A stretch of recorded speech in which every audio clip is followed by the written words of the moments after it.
এই mobile phone যদি আমরা হারিয়ে ফেলি তাহলে কিন্তু আমাদের জন্য অনেক বড় বিপদ অপেক্ষা করে। তো আমরা সাধারণত ফোন হারানোর পরে কি করি? দ্রুত থানায় গিয়ে একটি জিডি করি। আসলে জিডি করার পূর্বে আমাদের কিছু কাজ আছে যেটা আমরা আসলে করি না। তো ফোন হারানোর পরে এবং জিডি করার আগে যে কাজটা, সেটাই আমি আজকে আপনাদের সাথে শেয়ার করব। তো সেটা হলো যে আপনি যখন প্রথমে ফোন হারিয়ে ফেলবেন, তখন আপনার প্রথম কাজ হচ্ছে আপনার পরিচিত অন্য যে কারো একটা ফোন নিবেন, সেই ফোন দিয়ে আপনার ফোনে প্রথমে কল দিয়ে চেষ্টা করবেন আপনার ফোনটার ওপেন আছে কিনা এটা দেখার জন্য।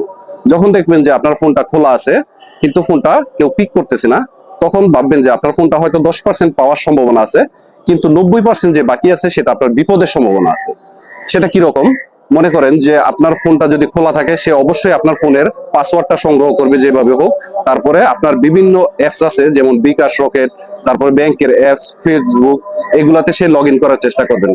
লগ ইন করে কিন্তু সে আপনার অ্যাক্সেস গুলো